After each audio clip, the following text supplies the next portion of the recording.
morning, ek is Pieter Koen. En ek is Razan McKenzie. Ek is Elsa Estreisen en saam met ons het ons natuurlik ons eie minister van Finansies Thys van Sail. Hoe gaan dit Thys? Jy wou gesê het ons mollige finansiesminister. Ek wou dit nie gesê nie. Ek wil net vir ons kykers op buite sê, natuurlik hulle kan die WhatsApp QR-koodjie gebruik. Is hulle ook dink soos by mede-aanbieders, ek is 'n mollige mens. Vollig. Met 'n baie groot persoonlikheid. Asseblief sal julle op die gee. Jy laat ons nou Jy plaas ons kykers onder 'n wanpersepsie. Ons het dit nie gesê nie. Let wel, nie gesê nie. Maar hier is 'n paar hoogtepunte van vandag se program. Ons kuier vandag saam met die Blou Bulle se kaptein Marcel Coetzee. Ons vind meer uit oor die FHK se nuwe liedjieskryf kompetisie en ons besoek Sin City saam met die geselskap van Swinging Las Vegas. Wil jy iets sê, Pieter? Ek wil net sê dit is vir my so mooi blou bal. Cheetah sou mooier Blou klink, sou bal. ek sê. Ons gaan aan met ons oggendpraatjies. Bullebo, laat ons hoor. Nou ja, ek wil vanoggend se oggendpraatjies afskop deur te vra of enigiemand van julle al ooit rusie met julle bure gehad het, Ras? Ons het in ons eerste huis nogal die rede hoekom ons getrek het, nie net omdat ons nou die familie bietjie wou uitbrei nie, is omdat ons nie van ons bure gehou het nie. Hulle het heeltyd klipharde musiek gespeel en regtig niks respek vir ons gehad nie. En toe ons tot hier toe nie verder nie en nou is ons baie gelukkig daar waar ons nou woon. Pieter? Nee, nog nooit probleme gehad nie. Inteendeel, my buurman het vir my gewag vroegoggend of laatmiddag as ek teruggekom het van die werk en ek net twee handjies gesien met 'n koue dingetjie so op die muur. Buurman, is jy terug? Sjoe, Ja, goeie vriendskap daar klink dit vir my. baie goeie vriendskap gehad en toe ek weer getrek het, toe ek by 'n buurvrou wat baie kwaai was as my honde bietjie by die hek uitdraf. Maar 'n verder bietjie as kwaai. dit skaamstil en teruggetrokke. Thys? Ja, wel, jy weet ons maar, daar waar ek is al gewoonlik ietsiekie wat aangaan. So, ons het 'n buurman gehad in 'n kompleks waar glo nie mag meer as 2 katte gehad het nie. En ons het meer as 2 katte gehad. En toe het hy maar die hele tyd gooi met die reëls van ja, jy mag nie katte hê nie, mag nie katte hê nie. Toe op 'n vandag toe gaan kyk ek en ek het genalees. Sy sê toe die dag daarna het ek 'n pel gehad wat op 'n plot bly, het ek vir my 5 eende gaan haal. Jy weet, dis sit ek hulle nie af. En hulle is bad. Okay. Toe sê hy nou die eende, toe sê ek nie ek het die katte laat ons sla raak, maar die reëls sê niks van eende nie. Jy weet so, ons het dit uitgesorteer. Pragtig. Al so gepraat van katte Thys, 'n ongewone regstryd of liewer regstryd het in Zurich, Switserland afgespeel waar 'n 68-jarige vrou hof toe gesleep is omdat sy glo haar buurvrou se kat, Leo, vir maande lank stelselmatig gevoer het ten spyte van herhaalde versoeke en selfs skriftelike kennisgewings om dit te staak. Nou volgens die klag sou die bejaarde nie net aanhou kos gee nie, maar het sy selfs 'n katluik in haar deur geïnstalleer. Ek weet nie, dit klink vir my verskriklik snaaks hierdie storie. So kom ons gaan maar verder aan dat ek net vir julle verduidelik. Die tannie wou eintlik die kat hê, klink dit vir my. Dis hoe dit vir my ook klink, maar kan 'n mens al blameer, Pieter?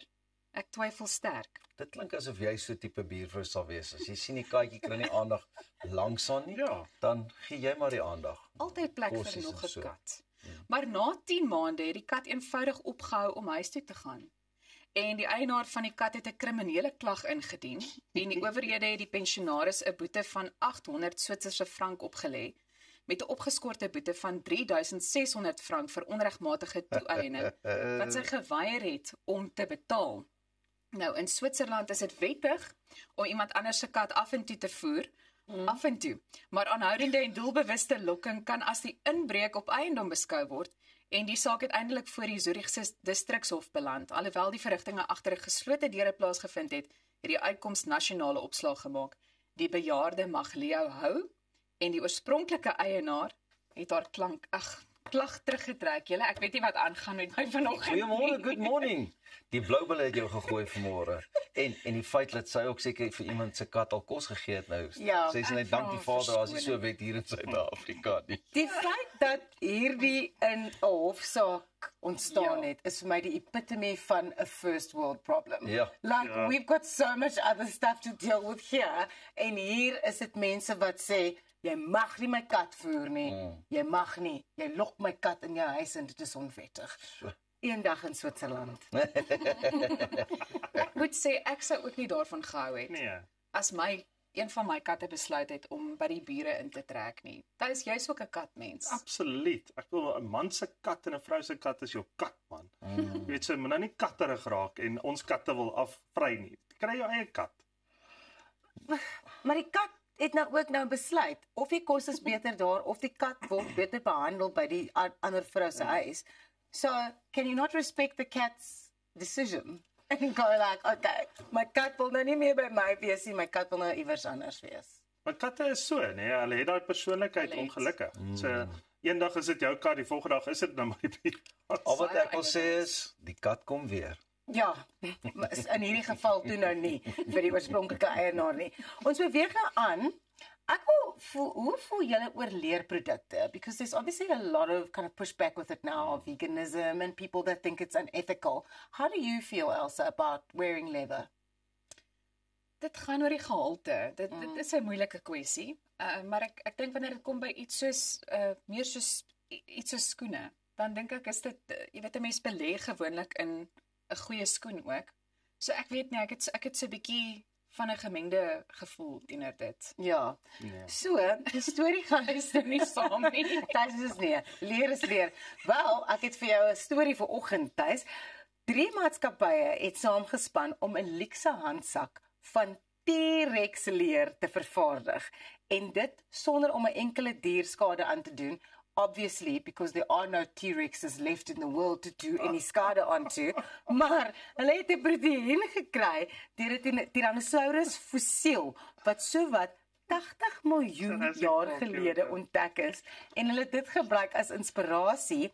En die biotechnologiese maatskappye, The Organoid Company en Lab Grown Leather Limited, het saam met 'n agentskap of 'n advertensieagentskap, kreatiewe agentskap, VML, 'n volhoubare, dierevriendelike alternatief vir tradisionele leer geskep. And the synthetic T-Rex leather was grown in a lab, and now they can make bags and shoes and stuff out of it. So, if you could get yourself a T-Rex leather coat, Tace, are you in? Are you out? Are you laughing?